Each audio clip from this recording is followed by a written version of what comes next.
마태복음 22장 34절부터 40절까지 교독하겠습니다. 마태복음 22장 34절부터 40절까지입니다. 34절, 예수께서 사두개인들로 대답할 수 없게 하셨다 함을 바리새인들이 듣고 모였는데, 선생님, 율법 중에서 어느 계명이 크니까?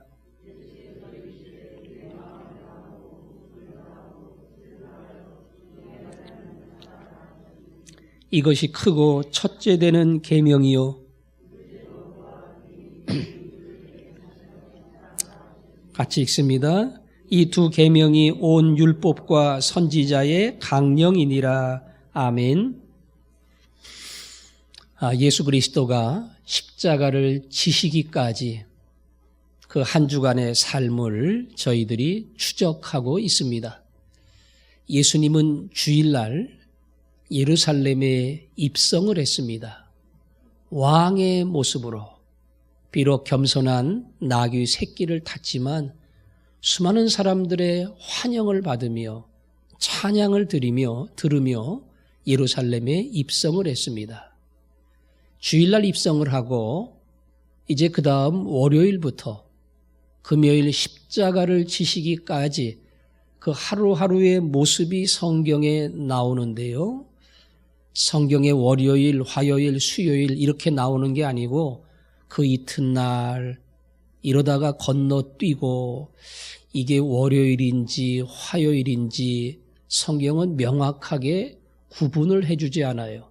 그러나 우리가 구분할 수 있는 것은 구분해서 이것은 월요일, 이것은 화요일이구나, 이렇게 매일매일 예수 그리스도의 십자가로 가는 한 주간을 따라가게 되는 겁니다.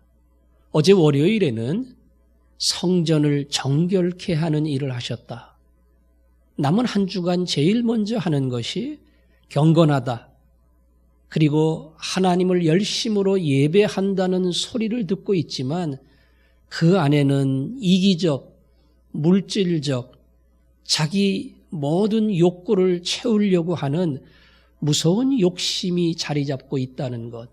예수님은 그것을 아시고 예배를 돕는다고 자부하고 있지만 그들의 모든 추악함을 아시고 과격한 행동으로 뒤집어 엎고 내쫓고 어떻게 기도하는 집이 너희들처럼 장사꾼의 집이 될 수 있겠느냐 화를 내셨습니다.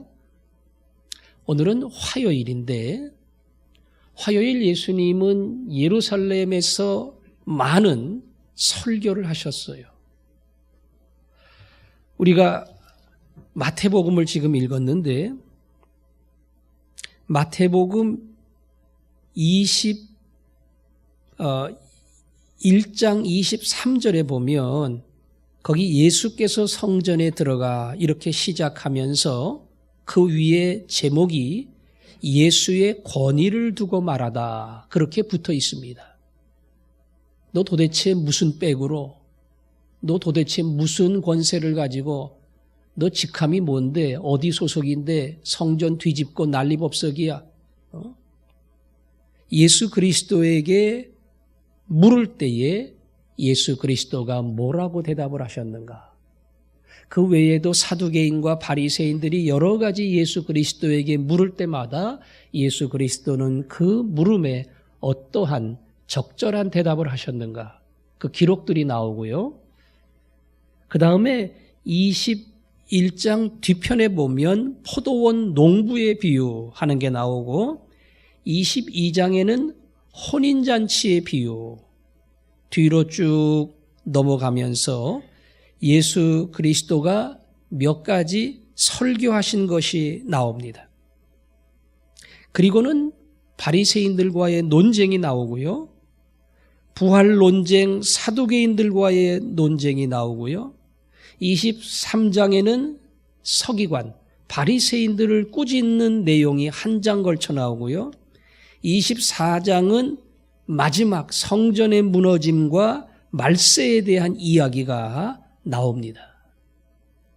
여기에 담겨 있지 않는 두 렙돈의 이야기, 메시아의 이야기, 여러 이야기가 화요일 날 전부 진행이 됐어요. 그러니까 화요일 날 설교도 여러 편 하시고 바리새인 제자들과 어찌 보면 논쟁도 벌이시고 그들의 질문에 대해서 예수님이 일일이 답변하면서 그들을 하나하나 그 잘못된 의도에 대하여 지적을 하고 꺾으시는 그런 많은 사건들이 화요일 날 벌어졌다는 겁니다. 화요일 예수님의 행적을 읽다 보면 마치 죽음을 일주일 남겨놓고 그분이 하고자 하는 얘기를 전부 다 쏟아놓는, 그분이 보여주고자 하는 행동을 하나하나 보여주시는, 마치 아무것도 남기지 않고 모든 것을 주어야겠다고 생각하시는 예수님의 모습이 보이는 것 같아요. 그 중에서 오늘 우리는 22장 34절부터 40절을 읽었습니다. 여기는 바리새인이 예수님께 질문한 그 질문에 대하여 답변한 겁니다. 33절에 예수께서 사두개인들로 대답할 수 없게 하셨다 함을 바리새인들이 듣고 모였는데, 사두개인과 바리새인은 원래 안 친해요. 서로 헐뜯습니다. 그런데 이때는 마음이 맞았어요. 왜? 목표가 같으니까. 외교가 그렇잖아요. 친구가 어디 있습니까? 나한테 등만 대면 그날로 친구가 되고, 친구도 나에게 손해가 되면 그날로 적이 되는 거 아니겠어요? 사두개인과 바리새인들이 그랬습니다. 그런데 사두개인들의 교묘한 질문을 예수님께서 꺾었어요. 남편이 죽으면 그 아내를 남동생이 책임을 지고 자식을 낳게 해야 되잖아요. 그러면서 말도 안 되는 질문을 했을 때, 야, 천국에서는 첫 번째 남편, 두 번째 남편, 세 번째 남편, 그건 다 이 땅의 제도고 이 땅의 결혼의 원리지, 천국은 결혼이라고 하는 틀에 매이지 않고 모두가 다 어찌 보면 형제요, 자매요, 가족이다. 너희들 그 사고 가지고 천국에서 그거는 정말 어리석은 생각이야. 아주 지혜로운 답변을 하셨어요. 그랬더니 바리새인들이 사두개인들을 꺾었다 하는 말을 듣고 이번에는 빠져나가지 못할 질문을 해야 되겠다 생각하고 예수님께 온 겁니다. 그래서 36절에 보면 그 중에 한 율법사가, 성경의 교수가 예수를 시험하여 묻되 그랬죠. 이 사람들은 몰라서 묻는 거 아니에요. 알고 싶어서 묻는 거 아니에요. 예수님 꺾으려고. 언뜻 생각하면 묻는 게 다 지식을 얻고 답을 얻기 위해서 하는 것처럼 보이지만 의도는 예수 그리스도를 말 그대로 올무를 걸어서 넘어뜨리려 하는 겁니다. 뭐라고 물었습니까? 율법 중에 어느 계명이 큽니까? 요거는 무슨 답변을 해도 걸릴 거야. 이게 제일 중요해. 저게 제일 중요해. 그러면 율법이 얼마나 많아요? 이거는 안 중요한가요? 이거는 뭐 시시하게 생각해도 되는가요? 이러고 성경 교수인 바리새인이 자기가 알고 있는 성경의 수많은 율법을 가지고 예수님께 도전하기 위해서 이 질문을 한 겁니다. 그 질문 앞에 예수님의 답변은 아주 거칠 것이 없이 명확하고 분명했습니다. 오늘 37절 보니까 내 마음을 다하고 목숨을 다하고 뜻을 다하여 주 너의 하나님을 사랑하라. 마음과 목숨과 뜻을 다하여 하나님 사랑하라. 둘째도 있다. 내 이웃을 내 자신같이 사랑하라. 그리고는 40절에 이 두 계명이 온 율법과 선지자의 강령이다. 율법은 모세 오경을 이야기하는 것이고 선지자는 그 뒤에 나오는 말라기까지 모든 성경을 통틀어서 이렇게 이야기합니다. 이 당시는 구약 성경밖에 없었지요. 그러니까 이 말은 성경 전부를 요약한 것이 이 두 가지다. 마음과 목숨과 뜻 다해 하나님 사랑하라. 내 이웃을 내 자신처럼 사랑해라. 이 두 가지가 성경의 모든 것을 요약한 것이고 핵심이고 성경의 가장 중요한 계명 이 두 개 안에 다 들어가 있다. 이게 예수님의 답변입니다. 거꾸로 말하면 예수님이 십자가를 지기 전에 바리새인에게 했던 이 답변이 오늘 우리에게 주신 답변하고 똑같아요. 예수님, 제가 어떻게 인생을 살아야 될까요? 오늘 이 자리에서 제가 어떻게 해야 될까요? 남편을, 아내를, 자식을, 부모를 일터에서, 교회에서 우리가 묻는 모든 질문 앞에 예수님이 하시는 답변은 이거 두 가지입니다. 마음과 목숨과 뜻을 다해 주 너의 하나님을 사랑하라. 하나님과의 관계를 먼저 이야기합니다. 할 수 있을 만큼 이렇게 이야기하지 아니하고 마음과 목숨과 뜻을 다해서 온 힘을 다해서 하나님을 사랑하라. 예수 그리스도의 이 첫 번째 계명 앞에 자유로울 사람이 누가 있겠어요? 너희들이 가지고 있는 능력껏, 재주껏, 실력껏 하나님 사랑해라 이렇게 말하지 않고 모든 뜻을 다해, 마음을 다해, 심지어 목숨을 다해 하나님 사랑해라. 이건 다 순교하라는 소리예요. 이 예수님의 말씀 앞에 아무도 자유로울 수 없을 겁니다. 그리고 누구도 이 요구를 지킬 수 없을 거예요. 그러나 예수님의 십자가를 앞둔 이 말씀 속에는 나는 너희를 마음을 다하고 뜻을 다하고 힘을 다하고 목숨 다해 사랑했다. 그리고 내 아들을 주었다. 예수 그리스도가 이 땅에 오셔서 그렇게 살았잖아요. 전부를 다 쏟았어. 우리가 흔히 말하는 피 한 방울 남기지 아니하셨다. 하나님의 아들인 예수 그리스도가 이 땅에 오셔서 그야말로 아무것도 남기지 아니하고 전부를 쏟아 생명을 바쳐 우리를 사랑했습니다. 그것만 기억하면 됩니다. 저는 이렇게는 못합니다. 그러나 주님이 나를 사랑하신 것, 아니 이렇게 사랑하신 것, 죄인인 나를, 죄인은 제가 하나님께 해야 되는 것이 마땅하지만 하나님이 죄인을 위해 전부를 쏟고 목숨을 주었다는 것, 이거는 제가 압니다. 그리고 이 큰 사랑을 제가 사실은 받고 그리고 감사할 뿐입니다. 저는 그렇게 못 삽니다.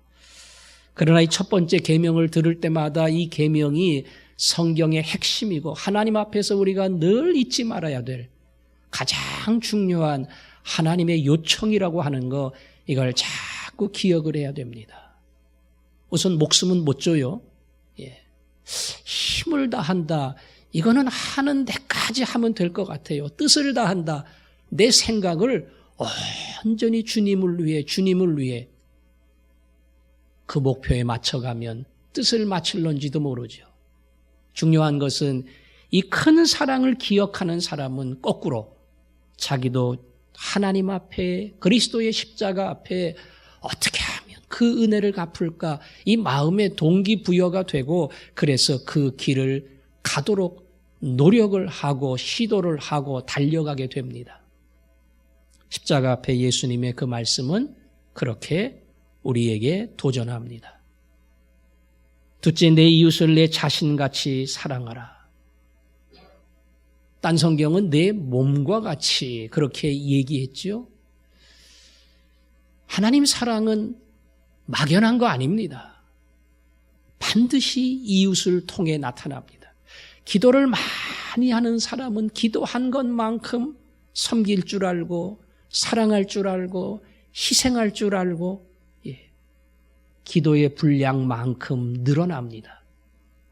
말씀을 잘 듣고 성령의 은혜와 감동을 받은 사람은 이웃을 위해 헌신하고 사랑하는 것 언제든지 이 자리로 달려가게 돼 있어요. 왜? 하나님을 깨닫고 사랑 알면 당연히 이웃을 사랑하게끔 되어 있어요. 그래서 하나님 사랑과 이웃 사랑은 별개가 아니고 진정 하나님의 은혜를 아는 사람, 그래서 하나님을 사랑하지 않을 수 없는 사람, 그 사람이 바로 이웃 사랑을 통해서 구체적인 행동으로 나타나게 돼 있습니다. 그러니까 사실 첫째는 둘째는 이거는 어떤 의미에서 뭐 큰 뜻이 없다고 봐도 괜찮아요. 첫째가 둘째입니다. 진정한 둘째를 하려면 첫째를 깨닫고 사랑을 해야 돼요. 그래서 여기 39절에 둘째도 그와 같으니, 이 말은 둘째도 가장 중요한 계명이다 이 말이에요. 첫째, 둘째 다 중요한 계명이다. 십자가를 앞두고 예수님이 하신 말씀이에요. 나는 그렇게 사랑했다. 오늘 이 둘째 계명 앞에서 우리가 자신을 돌아봅니다. 저도 마찬가지입니다. 포문 낼 수 있어요. 포문. 그렇게 하는 것처럼, 나를 아끼는 것처럼 나 정도는 아니더라도 최소한도 나를 아끼는 것과 비슷하게 관심 가지고 사랑하고 뭔가 희생을 하고 이 포문 낼 수가 있어요. 그러나 그 진심, 정말 안타까워하고 같이 기뻐하고 섬길 수 있는 것이 감사하고, 왜?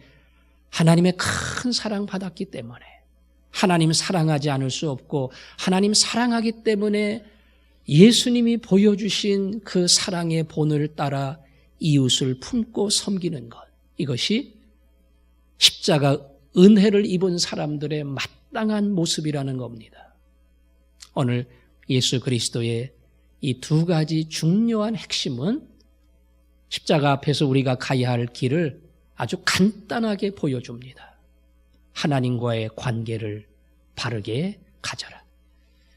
이웃과 관계 속에서 내가 어떠한 사람이 되어야 할 것인가? 그리스도는 십자가 앞에서 분명하게 가르쳐 주었다.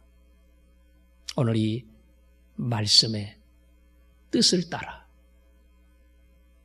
100% 안 되지만 90%도 안 되지만 힘을 다해 하나님 사랑하기를 원합니다. 그리고 이웃을 사랑하기를 원합니다. 더 나아가 하나님, 이건 맨몸으로는 안 됩니다. 성령이 주시는 십자가의 사랑이 제 마음을 감동시킬 때에, 이 고난의 한 주간을 지나가신 예수 그리스도의 그 위대한 사랑이 제 굳은 마음을 녹일 때에, 이기적인 마음을 꺾을 때에, 계산적인 마음을 다 무너뜨릴 때에만 내 안에 이 사랑이 시작됩니다. 주님, 나를 긍휼히 여겨 주옵소서.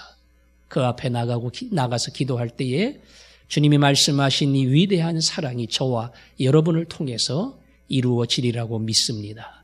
오늘도 그 사랑 달라고, 깨닫게 해달라고, 그리고 그 길을 가게 해달라고 우리 한 목소리로 기도하겠습니다.